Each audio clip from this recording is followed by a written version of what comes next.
नाम का एक बहुत ही सुंदर गांव था, जहां एक भी व्यक्ति गरीब नहीं था। एक दिन इस गांव के किनारे पर एक व्यक्ति रहने के लिए आता है और एक टूटे पुराने घर का इस्तेमाल करता है और फिर वो प्रधान के पास काम मांगने के लिए जाता है। अरे भाई, नए लगते हो, कहाँ से आए हो? अरे मैं तो पास के ही एक दूसरे गांव में रहता था। अब सोच रहा हूँ कि यहाँ बस जाऊँ। अच्छा, पर तुम यहाँ रहोगे कहाँ? प्रधान जी, मैंने गांव के किनारे पर एक टूटा घर देखा है, सोच रहा हूँ कि उसी में रह लूंगा। अच्छा, तो उस पुराने घर में रहना चाहते हो? कोई बात नहीं, रह लेना, पर तुम इस गांव में ज्यादा दिन नहीं टिक पाओगे भाई। वो क्यों प्रधान जी? इस गांव में कोई भी व्यक्ति गरीब नहीं है, बस एक तुम ही हो। गांव वाले तुम्हें अपनाएंगे नहीं भैया। अरे प्रधान जी, जब मैं यहाँ आया तो मैं अपने साथ काफी सारा धन लेकर आया, तो आप मेरे गरीब होने की चिंता ना करें। मैं वो पुराना घर नए तरीके से बनवा लूंगा। तो यहाँ मेरे पास क्यों आए हो? मैं तो समझा कि काम की तलाश में आए हो। जी बिल्कुल सही समझा आपने। जब मैं घर बनवा लूंगा तो मुझे काम की या कोई नई दुकान खोलने की आवश्यकता पड़ेगी, इसीलिए आपसे विचार विमर्श करने आया था। अच्छा, तो ठीक है, मेरी ही जमीन पड़ी है एक बाजार में, तो तुम वही खरीद लेना। और घर बनाने के लिए लोग कहाँ से मिलेंगे? वो तो गांव के बाहर से बुलाने होंगे, तुम चिंता मत करो। आज का दिन उस घर में निकालो, मैं कल होते ही उन्हें वहाँ भेज दूंगा। जी प्रधान जी, जैसा आप कहें। ये कहकर लच्छू वहाँ से अपने घर की ओर चल देता है और प्रधान मुस्कुराने लगता है। शाम हो गई और प्रधान के घर पर दो लोग आए। ललित और मोहित, एक नया काम आया है। कैसा काम प्रधान जी? इस गांव के किनारे जो पुराना घर है, वहाँ एक नया व्यक्ति आया है, लच्छू नाम का। कहते हैं धन पर्याप्त है, एक नई दुकान खोलना चाहता है और साथ में एक घर भी बनवाना चाहता है। क्यों प्रधान जी? सही समझा है तुमने। ओह, तो ऐसी बात है, तब तो हम उसका घर बनाने के लिए कल ही चले जाएंगे और शाम तक काम पूरा कर देंगे। ठीक है, अब काम पर लग जाओ तुम दोनों। अगले दिन ललित और मोहित लच्छू के घर के सामने खड़े थे। अरे भैया लच्छू, यही रहते हैं क्या? प्रधान जी ने बताया था कि यही पता है, पर पता नहीं आप कहाँ हैं।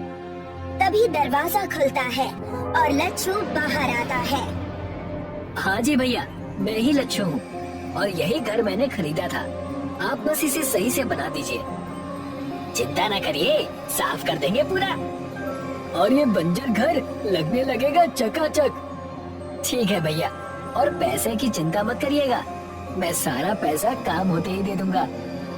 ललित और मोहित घर के अंदर घुसते ही वो देखते हैं कि वहाँ बस एक संदूक रखा है और एक कपड़ों का थैला। ठीक है भैया, तब हम काम शुरू कर देते हैं। जी, आप दोनों काम कीजिए, कोई जरूरत पड़े तो मुझे बताइएगा।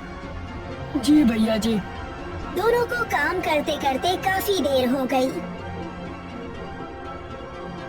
कड़ी धूप हो चुकी थी। लच्छू कहता है, भैया मैं आप दोनों के लिए कुछ खाने को ले आता हूँ। जी भैया जी, भूख तो लग गई है, आप आएंगे तब तक हम आज का काम पूरा कर लेंगे। हाँ, पूरा साफ कर देंगे। हाँ हाँ ठीक है भैया, आप दोनों लगे रहिए, मैं अभी आया। लच्छू वहाँ से ये कहकर चला गया। भैया भैया, ये तो गया, अब हम असली काम शुरू करेंगे। काम तो आते ही हो गया था मोहित। वो कैसे भैया? वो देखो, बस एक संदूक रखा है और एक बक्सा जिसमें कपड़े दिख रहे हैं। जरूर उस संदूक में ही होगा। आप तो बड़े होशियार हो भैया। चल मोहित, साफ कर देते हैं। दोनों भाई मिलकर उस संदूक को खोलते हैं। उन्हें सोने चांदी के सिक्के मिलते हैं। दोनों पूरा संदूक उठाकर वहाँ से भाग जाते हैं। अरे भैया ललित मोहित, कहाँ गए आप दोनों? मैं खाना ले आया। लच्छू चारों ओर सिर घुमाकर देखता है पर उसे कहीं कोई नहीं दिखता। फिर वो देखता है कि उसका संदूक गायब हो चुका है। ये देखकर रोने लगता है। अरे लुट गया, मैं बर्बाद हो गया, मेरी पूरी जिंदगी की मेहनत चली गई, अब मैं क्या करूँगा? लच्छू प्रधान के घर चला जाता है। प्रधान जी, प्रधान जी। क्या हो गया भैया, तुम रो क्यों रहे हो? सब लुट गया, मैं लुट गया। थोड़ा शांत हो जाओ और मुझे पूरी बात बताओ। आपने आज जो 2 लोगों को भेजा था, उन्होंने मेरा सारा पैसा, मेरी जिंदगी की पूरी कमाई चुरा ली और वहाँ से भाग गए। ये कैसे हो सकता है? क्या उन दोनों ने सारे पैसे चोरी कर लिए? कितने पैसे थे उस संदूक में? बहुत पैसे थे, मेरी जिंदगी की कमाई थी उसमें। मैं अपनी सारी जमीन और घर बेचकर वो पैसे लेकर आया था कि इस गांव में आकर एक नई जिंदगी शुरू करूंगा। सोने चांदी के कई सिक्के थे उसमें। अच्छा, बड़ी ही दुखद बात हो गई ये तो भैया। रुको, मैं पानी लाता हूँ तुम्हारे लिए। जैसे ही प्रधान उठकर आगे बढ़ता है, उसके थैले से एक सोने का सिक्का गिरता है। लच्छू उसे उठा लेता है और बड़े ध्यान से देखता है। प्रधान जी, ये सिक्का मेरा है, यानी आप भी इस खेल में मिले हुए हैं। मुझे मेरे पैसे वापस कीजिए। अच्छा, तो तुम्हें आखिर पता चल ही गया। कोई बात नहीं, अब जब पता चल ही गया है तो क्या किया जा सकता है। बाहर आओ ललित और मोहित। ललित और मोहित दोनों वहाँ आ जाते हैं। तुम तीनों मिले हुए हो, मैं समझ गया। चुप भी करो भैया, पैसों का इतना मोह अच्छा नहीं है, इसलिए हमने तुमसे वो ले लिए। हाँ भैया लच्छू, उपकार किया है हमने तुम पर, दुनिया के मोह से छुटकारा दिलाकर। बाहर फेंक दो इसे। ललित और मोहित उसे बाहर निकाल देते हैं। चल भाग यहाँ से। दिखाई मत देना प्रधान जी के यहाँ। हाँ। लच्छू रोते हुए जंगल की तरफ जाकर बैठ गया। तभी वहाँ एक भिखारी आता है। क्यों रे भैया? तो वो व्यर्थ है भैया, मैं भिखारी नहीं हूँ। मेरे सारे पैसे इस गांव के प्रधान ने चोरी कर लिए हैं। तो हो गए ना भिखारी तुम भी। हाँ, शायद सही कह रहे हो तुम। अब मैं क्या करूँ, मुझे कुछ समझ में नहीं आ रहा है। मुझे कुछ पैसे दे दो तो मैं तुम्हारी मदद कर सकता हूँ। अभी भिखारी कहकर चिढ़ा रहे थे और अब पैसे मांग रहे हो। गजब की माया है। समझता हूँ, पर भूख इतनी लगी है कि क्या करूँ। लच्छू अपने जेब से सारे पैसे निकालकर उसे दे देता है। इसे आखिरी पैसे बचा के मेरे पास। सारे पैसे दे दिए मुझे और खुद के लिए कुछ क्यों नहीं बचाया। तुम भी तो परेशान हो। मैंने तो आज खाना खा लिया था, तुम भी खाना खा लेना इससे। क्या मांगते हो, मैं भी तुम्हें वो दूंगा। मेरा बोला खाली नहीं जाता, तो सोच समझ के बोलना। शायद तुम झूठ नहीं कह रहे हैं, लेकिन फिर भी फिलहाल मैं इस हालत में नहीं हूँ कि कुछ सोच सकूं और मांग सकूं। अपनी इच्छा से जो उचित समझो वो दे दो। ठीक है, तब जिस घर में तुम रह रहे थे वहाँ पर एक खुफिया महल आ जाएगा। क्या सच? इतना भव्य घर तुम मुझे क्यों दे रहे हो? मैं इन सब चीजों से दूर हूँ भैया। मैं ना किसी से भीख मांगता हूँ और ना ही किसी को कुछ देता हूँ। जो दान में मिल जाए वो बिना कुछ कहे स्वीकार लेता हूँ। तुमसे मैंने मांगा था तो तुम्हें लौटा दिया। तभी भिखारी वहाँ एक संदूक प्रकट करता है और लच्छू को दे देता है। ये संदूक कैसा है? भैया, इस संदूक में अनगिनत पैसे हैं, ताकि तुम्हें कभी पैसों का अभाव ना हो। तुम्हारे अतिरिक्त अगर कोई भी इस संदूक को खोलेगा तो वो इसमें कैद हो जाएगा। आपका बहुत बहुत धन्यवाद महंत जी। अरे भैया, चिंता क्यों करते हो? भगवान का नाम भजो और काम करो, फिर जो होता है होने दो।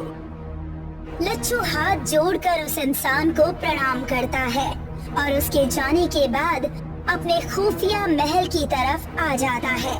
जैसे ही वो दरवाजा खोलता है तो मानो अंदर से वो जैसे कोई महल हो। वाह, ये तो सचमुच एक महल की तरह है।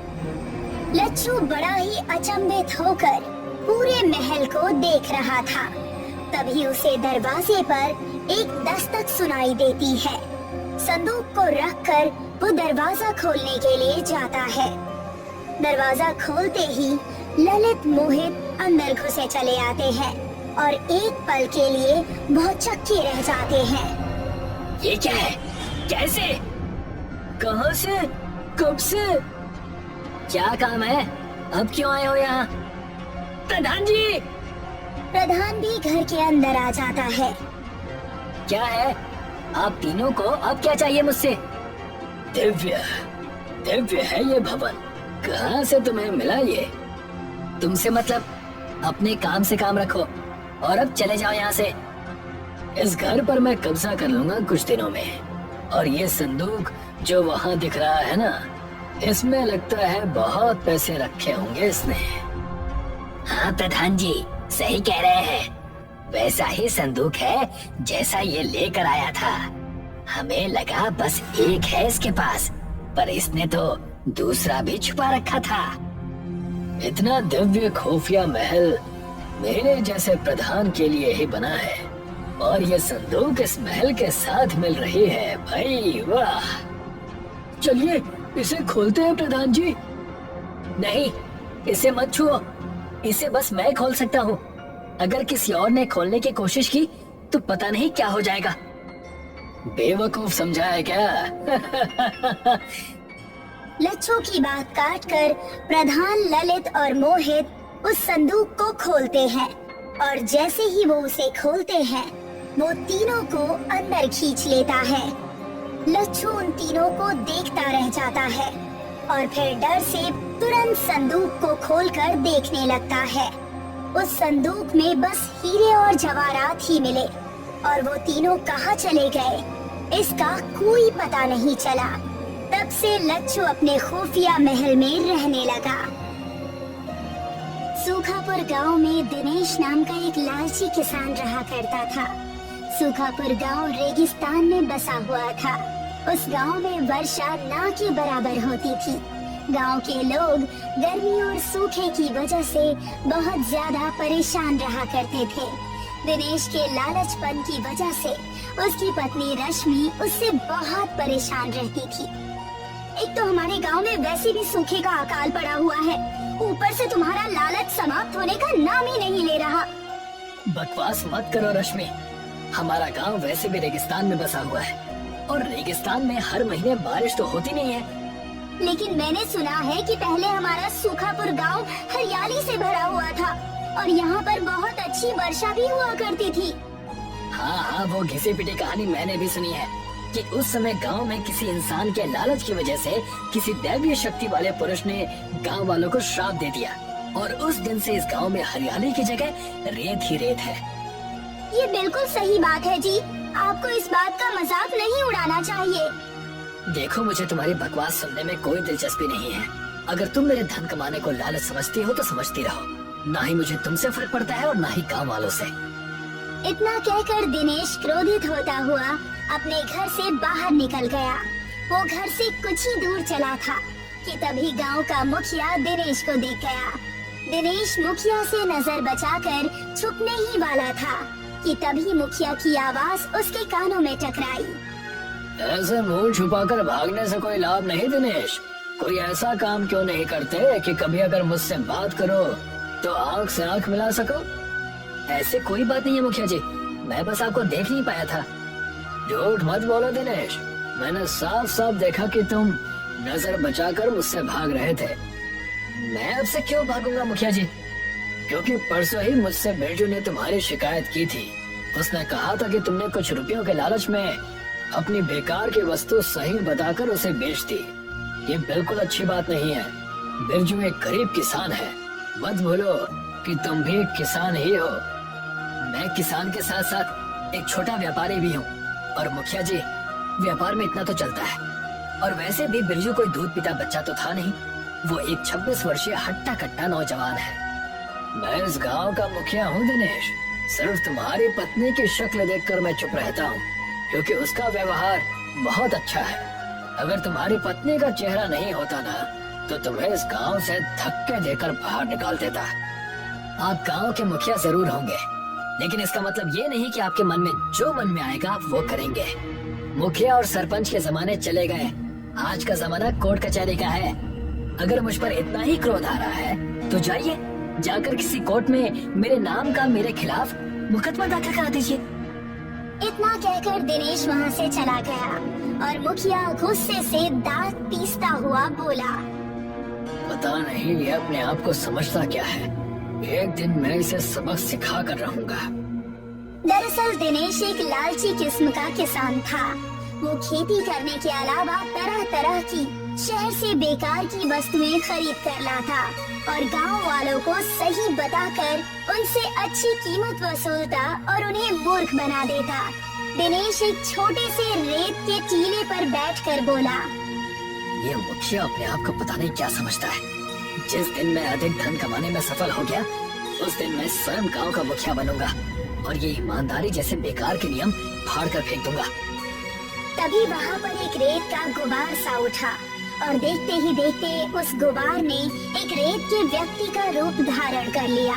दिनेश ये सब देखकर डर गया। कौन हो तुम? मैं तुम्हारी बातें सुन रहा था। तुम एक लालची व्यक्ति हो और मुझे लालची इंसान बहुत पसंद है। तुम मुझसे चाहते क्या हो? तुम चाहो तो अपने गांव में वर्षा करवा सकते हो। तुम वर्षा करवा सकते हो? वो कैसे? मैं तुम्हें उसकी शक्ति दूंगा, लेकिन उसके बदले तुम्हें गांव वालों से अधिक धन वसूलना होगा और अपने लालच को कभी भी समाप्त नहीं होने देना होगा। लालच की यही खासियत होती है कि वो कभी भी कम नहीं होता। लालच हमेशा बढ़ता ही रहता है। ये तो तुमने बिल्कुल सही कहा। अगर मुझे कुछ ऐसा मिल जाता है जिससे मैं अपने सूखा पर गांव में वर्षा करवा सकता हूँ, तो तुम्हें अंदाजा भी नहीं कि मैं कितना धनवान हो सकता हूँ। देखते ही देखते एक तरह से मैं गांव का राजा बन जाऊंगा। दिनेश की बात सुनकर उस रेत के व्यक्ति ने कुछ रेत दिनेश को पकड़ा दी। ये लो, ये जादुई रेत है। जब भी तुम इस रेत में से कुछ रेत अपने गांव में फेंकोगे, तुम्हारे गांव में वर्षा होना प्रारंभ हो जाएगी। मगर याद रखना, अगर तुमने गलती से भी ज्यादा रेत जमीन पर फेंक दी, तो तुम्हें अंदाजा भी नहीं है कि तुम्हारे गांव में क्या होगा। अब जाओ यहाँ से। दिनेश वहाँ से चला गया।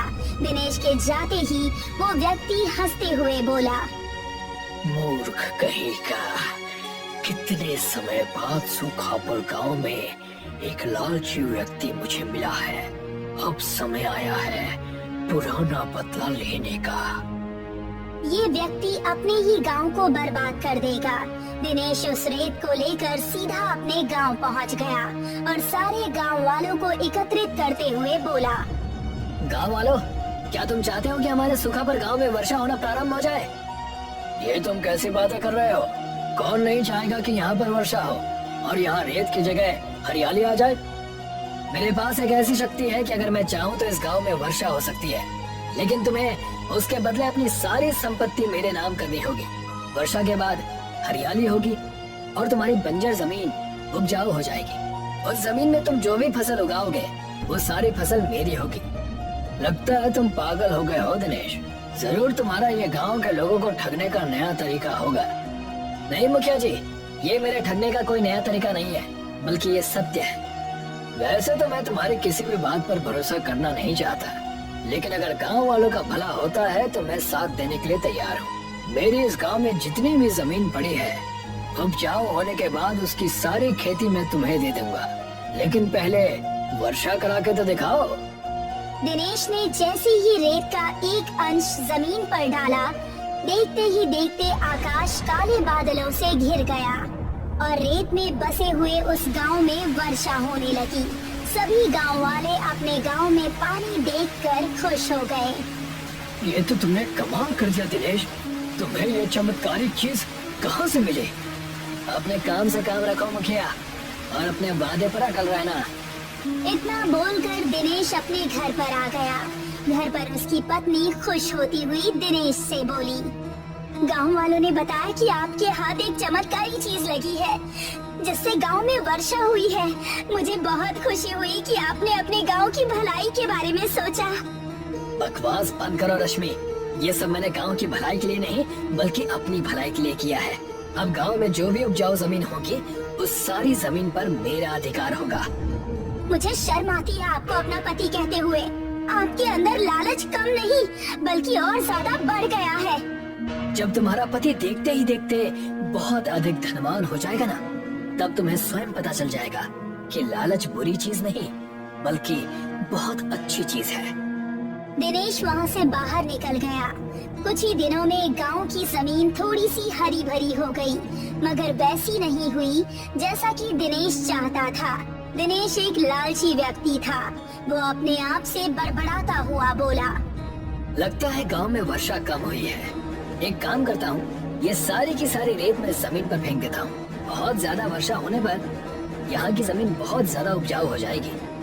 इतना बोलकर दिनेश ने वो सारी की सारी रेत जमीन पर फेंक दी, मगर अगले ही पल एक तेज धमाका हुआ और देखते ही देखते गांव में बर्फ की बाढ़ आ गई और कुछ ही दिनों में गांव का जीवन तहस नहस हो गया।